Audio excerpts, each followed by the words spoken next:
नमस्कार दोस्तों स्वागत है आप सभी का नोट्स वाला पर। दोस्तों जैसे कि आपको पता हमने BSc fourth same chemistry start कर रखी है और हम कर रहे हैं unit number first kinetic theory of gases. इसमें मैंने 2 वीडियोस कर ली थी जिसके अंदर हमने रियल गैस और वंडरबॉल रियल गैस और जो आइडियल गैस की जो इक्वेशंस थी उनको डिराइव किया था। आज हम देखेंगे एप्लीकेशन ऑफ वंडरबॉल इक्वेशन। सबसे पहले हम देखेंगे बॉयल्स टेम्परेचर। दोस्तों जैसे कि हमें पता है बॉयल्स लॉ क्या होता है, जो प्रेशर होता है इन्वर्सली प्रोपोर्शनल टू वॉल्यूम। मतलब जैसे जैसे हम प्रेशर को बढ़ाएंगे वॉल्यूम डिक्रीज होगा। इसी पर बेस्ड है दोस्तों। The temperature at which a real gas behave like an ideal gas for an appreciable range of pressure. मतलब ऐसा टेम्परेचर जिस पर जो रियल गैस होती है हमारी वो आइडियल गैस की तरह बिहेव करने लग जाए दोस्तों।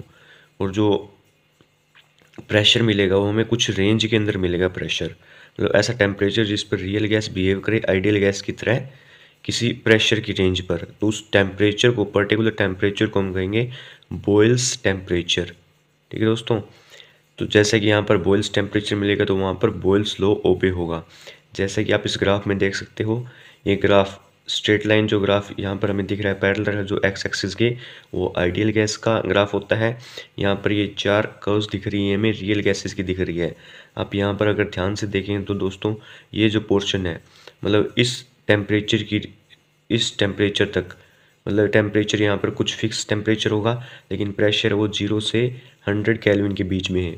यानी कि इस प्रेशर और इस टेम्परेचर पर्टिकुलर टेम्परेचर तक ये रियल गैस जो है आइडियल की तरह बिहेव कर रही है। एग्जाम्पल पे देखेंगे यहाँ पर, तो boils temperature for nitrogen is 323 kelvin.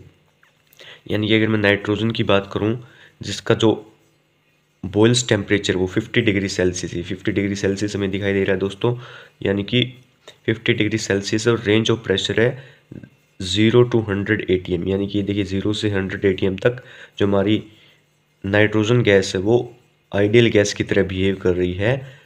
और जिस टेम्परेचर पर वो बिहेव कर रही है उसे हम बॉयल्स टेम्परेचर कहते हैं। वो टेम्परेचर है 323 केल्विन। पहले हमने पढ़ा था दोस्तों जो जेड था कंप्रेसिबिलिटी फैक्टर था, वो या तो पॉजिटिव हो सकता है रियल गैस के लिए, नेगेटिव हो सकता है। अगर वो पॉजिटिव होता है तो अब पॉजिटिव इसलिए होता है दोस्तों क्योंकि बॉयल्स टेम्परेचर अगर हमारे पास above Boyle's temperature gas always show positive deviation. मगर अगर टेम्परेचर हमारे पास बॉयल टेम्परेचर से ज़्यादा है तो गैसेज क्या करेगी, पॉजिटिव डेविएशन शो करेगी। अगर बॉयल्स टेम्परेचर से कम है तो गैस हमेशा नेगेटिव डेविएशन शो करेगी। ये नेगेटिव डेविएशन है दोस्तों, ये पॉजिटिव डेविएशन है। ठीक है। अब नेक्स्ट है दोस्तों क्रिटिकल फिनोमिना। क्रिटिकल फिनोमिना क्या होता है, जैसे कि हमने देखा according to kinetic theory of gases the gas molecules are constantly moving. मतलब गैस के मोलिक्यूल्स क्या थे, कॉन्स्टेंटली मूविंग कर रहे थे। तो मतलब अगर कोई भी चीज़ मूविंग है तो क्या करेगी, काइनेटिक एनर्जी को पोजेस करेगी।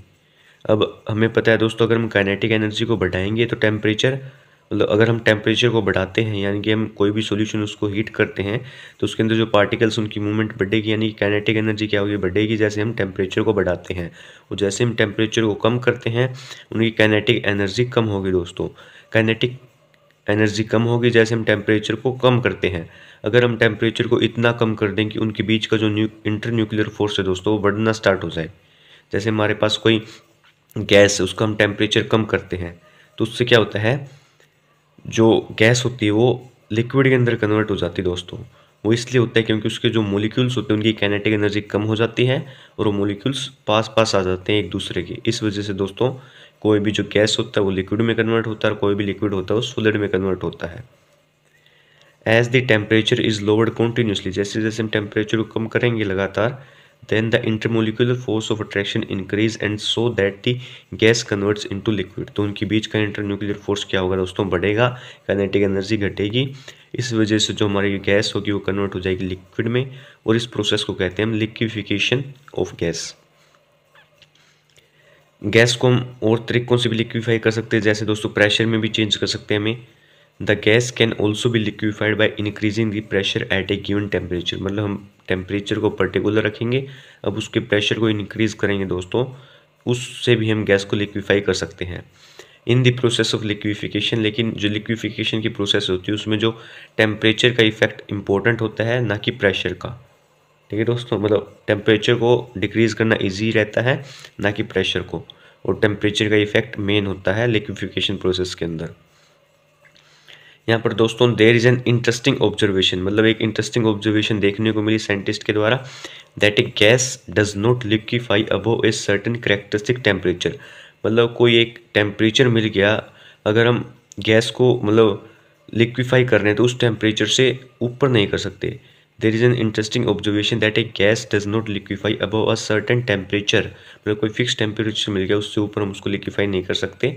How so हैवर high may be the pressure, मतलब प्रेशर को हम कितना इंक्रीज कर ले, मतलब टेम्परेचर अगर 100 डिग्री है हमारे पास, मान लीजिए टेम्परेचर 100 डिग्री है, अब हमारे पर प्रेशर 5 ATM है, ठीक है। अब हम कह रहे हैं कि अगर हम प्रेशर को बढ़ाते तब भी हम गैस को लिक्विफाई कर सकते हैं, लेकिन जैसे जैसे हम प्रेशर को बढ़ाते चले जा रहे हैं, हमने इसको 10 कर दिया, टेम्परेचर वही कांस्टेंट, लेकिन गैस क्या है दोस्तों, लिक्विफाई नहीं होगी। तो उस पर्टिकुलर टेम्परेचर को हम कहेंगे दोस्तों क्रिटिकल टेम्परेचर, मतलब ऐसा टेम्परेचर जिस पर अगर हम प्रेशर को जितना मर्जी उतना इंक्रीज कर लें, लेकिन जो गैस है वो लिक्विफाई नहीं होगी, उसको हम क्या कहेंगे, क्रिटिकल टेम्परेचर। और क्रिटिकल प्रेशर क्या हो जाएगा, क्रिटिकल प्रेशर इस क्रिटिकल टेम्परेचर को हम टीसी से डिनोट करेंगे और क्रिटिकल प्रेशर को करेंगे पीसी से। ये क्या होगा, minimum pressure which is just sufficient to liquefy the gas at critical temperature, मतलब कम से कम प्रेशर जो सफिशिएंट रहेगा गैस को लिक्विफाई करने के लिए क्रिटिकल टेम्परेचर पे, उसको हम क्रिटिकल प्रेशर कहेंगे। और क्रिटिकल वॉल्यूम हो जाएगी दोस्तों वीसी से डिनोट करेंगे, volume occupied by 1 mole of A gas S TC and PC, मतलब क्रिटिकल टेम्परेचर और क्रिटिकल प्रेशर पर 1 मोल ऑफ गैस की जो वॉल्यूम है उसको हम कहेंगे क्रिटिकल वॉल्यूम। अब हम निकालेंगे वैल्यूज दोस्तों इसकी टीसी की, पीसी की और वीसी की। ये आ गई मेरे पास एक्सप्रेशन फॉर क्रिटिकल कॉन्स्टेंट्स। सबसे पहले दोस्तों हमें पता है रियल गैस इक्वेशन क्या होती है, हमने पीछे ड्राइव की थी, P + A/V² into V - P is equals to RT। अगर मेरे पास N1 है तब है दोस्तों इक्वेशन, वरना यहाँ पर हम N को रिप्लेस भी कर सकते हैं। ये हमारे पास रियल गैस इक्वेशन होती है। इसमें मैं क्या करूँगा दोस्तों, सबसे पहले P की वैल्यू है उसको मैं एक साइड रखूँगा, बाकी सबको उस साइड लेके जाऊँगा। तो मेरे पास यहाँ पर RT है, RT के अपॉन में जाएगा दोस्तों पहले V - B, ये आ गया V - B। अभी यहाँ पर ये प्लस का है, उस साइड जाकर माइनस का A/V²। अब दोस्तों मैं करूँगा इसका डिफ्रेंशिएशन यानी कि इसको डिफ्रेंशिएट करूँगा प्रेशर को विद रिस्पेक्ट टू V, यानी वॉल्यूम के रिस्पेक्ट में इसका डिफ्रेंशिएशन करेंगे। तो मेरे पास इस साइड हो जाएगा dP/dV। अब आपको पता है मतलब डिफ्रेंशिएशन वही होता है जहाँ पर हमारे पास जिसके रिस्पेक्ट में हम डिफ्रेंशिएट कर रहे हैं वो वैल्यू मौजूद है। देखिए दोस्तों यहाँ पर वॉल्यूम नीचे मौजूद है, यानी कि 1/x की तरह होगा डिफ्रेंशिएट। 1/x का होता है दोस्तों -1/x²। ठीक है, ये पढ़ा होगा अपना डिफ्रेंशिएशन क्लास +2 के अंदर कि 1/x का -1/x² होता है। तो ये है मेरे पास 1/x, ये RT कॉन्स्टेंट, इसको एज इट इज़ रखूँगा, तो ये हो जाएगा माइनस का 1/x², यानी कि x पूरा है इसका स्क्वायर, प्लस में अब इसका करेंगे। इसका कैसे होगा दोस्तों, ये भी एज इट इज़ है, ये हमारे पास दिख रहा है -1/x², इसका होगा -2/x³। ये आपको पता है, मतलब ये पावर ऊपर जाएगा, ऊपर जाकर पावर आगे, और वही पावर उसी पावर से हम रेज कर देंगे इस टर्म को। मतलब अगर x2 है तो 2 आगे आ जाएगा और x की पावर 3 हो जाएगी, अगर x3 है तो 3 आगे आएगा, x की पावर 4 हो जाएगी। सिमिलर ये हुआ दोस्तों, तो यहाँ पर हो जाएगा 2A/V3। अब इस इक्वेशन को हम नाम देंगे इक्वेशन नंबर 1 का, ये आपको याद रखनी है। अब दोस्तों क्रिटिकल पॉइंट होता है, जो क्रिटिकल पॉइंट होता है हमारे पास, उसके ऊपर हमारे पास जो चेंज इन प्रेशर होता है अपॉन चेंज इन वॉल्यूम, यानी कि dP/dV 0 होता है। ठीक है दोस्तों, ये आपको याद रखनी है कंडीशन, dP/dV 0 होता है। और जो टेम्परेचर होता है अब उसको हम रिप्लेस कर देंगे TC से, वॉल्यूम को रिप्लेस कर देंगे VC से। मतलब क्रिटिकल पॉइंट की कंडीशन होती है कि टेम्परेचर जो होता है वो क्रिटिकल टेम्परेचर आएगा और वॉल्यूम जो आएगी वो क्रिटिकल वॉल्यूम आएगी। तो dP/dV को हम 0 रखेंगे, पीछे जो इक्वेशन की थी हमने उससे, तो उसमें हमारे पास आ जाएगा 2A/VC is equals to, VC का यहाँ पर क्यूब है, VC is equals to RTC/VC - B का स्क्वायर। इसको हम इक्वेशन नंबर 2 का नाम देंगे। अब जो हमारे पास P की जो इक्वेशन, हमने P की जो वैल्यू निकाली थी, अब हम उसको क्या करेंगे, दोबारा डिफ्रेंशिएट करेंगे। दोबारा डिफ्रेंशिएट मतलब d p upon d v की वैल्यू हमारे पास पहले से ही थी, अब हम उसको एक बार और डिफ्रेंशिएट करेंगे तो ये हो जाएगा मेरे पास d square p upon d v square is equals to 2 RTC upon v c minus b की क्यूब। ये उसी तरीके से बना है, -1 अपॉन एक्स स्क्वेयर का होता है उस तरीके से हुआ ये, माइनस में 6A अपॉन वी सी की पावर 4। अब ये -1 अपॉन एक्स क्यूब था, मैंने बताया था आपको, पावर आगे आएगी यानी कि 3 हो जाएगा ऊपर और नीचे एक्स की पावर 4। तो ये एक्स यहाँ पर मेरा वी था तो वी की पावर 4 हो गई, और जो 3 था ऊपर 2 के साथ मल्टीप्लाई हो गया तो ये 2 × 3 हो जाएगा 6A as it is. A constant है मेरे पास यहाँ पर। तो फिर से हम क्रिटिकल पॉइंट की कंडीशन लगाएंगे, यानी कि d square p upon d v square को 0 के इक्वल रखेंगे, यानी इसको 0 के इक्वल रखेंगे तो इस साइड आ जाएगा, ये हो जाएगा पॉजिटिव, यानी कि 6A अपॉन वी सी की power 4 is equals to 2RTC upon v c minus b पूरे की पावर 3। अब कुछ नहीं करना दोस्तों, हमारे पास इक्वेशन थर्ड आ गई, इक्वेशन फोर्थ आ गई है। अब हम दोनों को डिवाइड कर देंगे, मतलब इक्वेशन सेकंड है ये इक्वेशन फोर्थ है।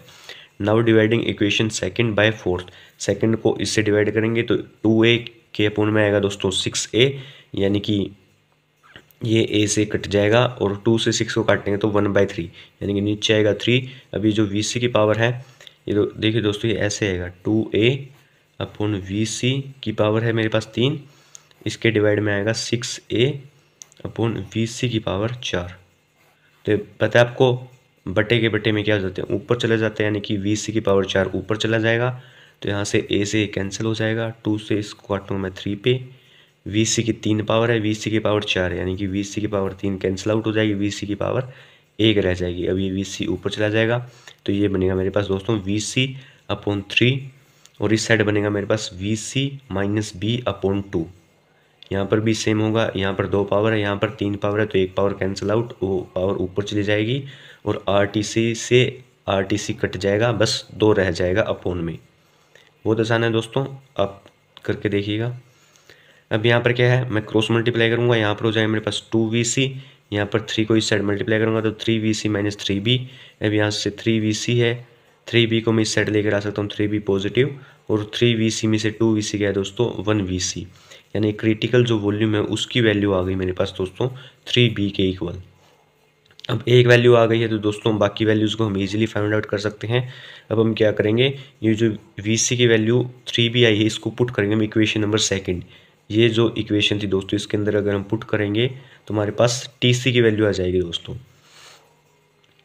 देखिए दोस्तों अब यहाँ पर पुट किया मैंने, VC है मेरे पास, VC की पावर 3B है तो यहाँ पर मैं 3B को रखूँगा तो ये क्या हो जाएगा 3B की power 3 is equals to RTC, और यहाँ पर भी रखूँगा क्योंकि VC है यहाँ पर, VC के जगह 3B माइनस B का होल स्क्वेयर, तो ये हो जाएगा मेरे पास 2A।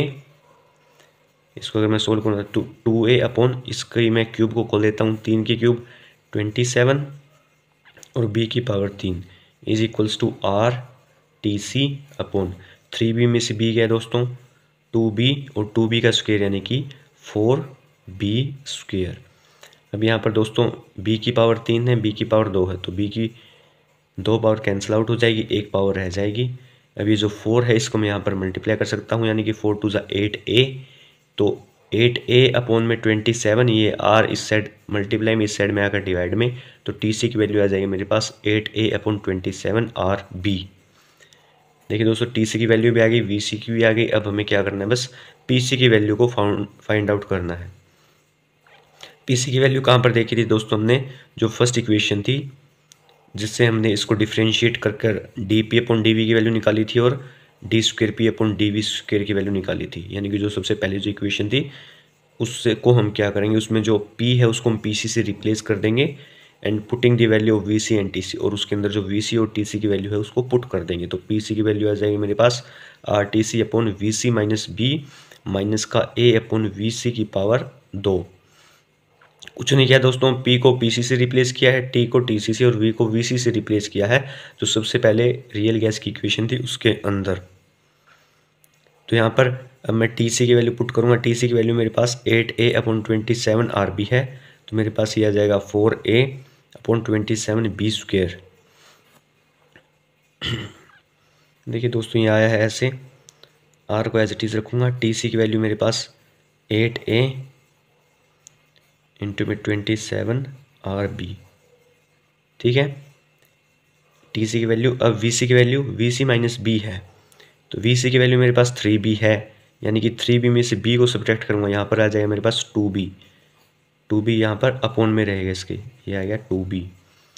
इसमें से माइनस होगा a अपॉन में वी सी का स्क्वायर। वी सी मेरे पास 3b है, 3b का स्क्वायर 9b स्क्वायर, यानी कि 9b स्क्वायर अपॉन में।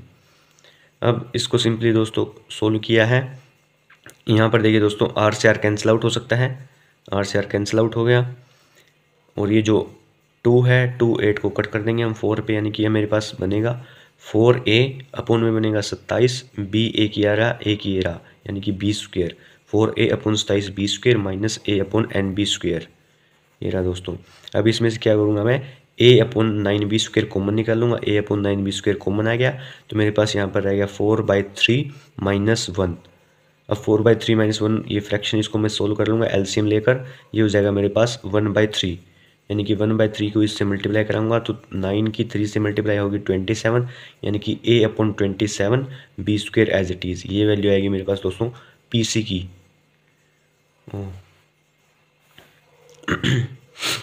देखिए दोस्तों ये वैल्यू आएगी मेरे पास जो आएगी पीसी की।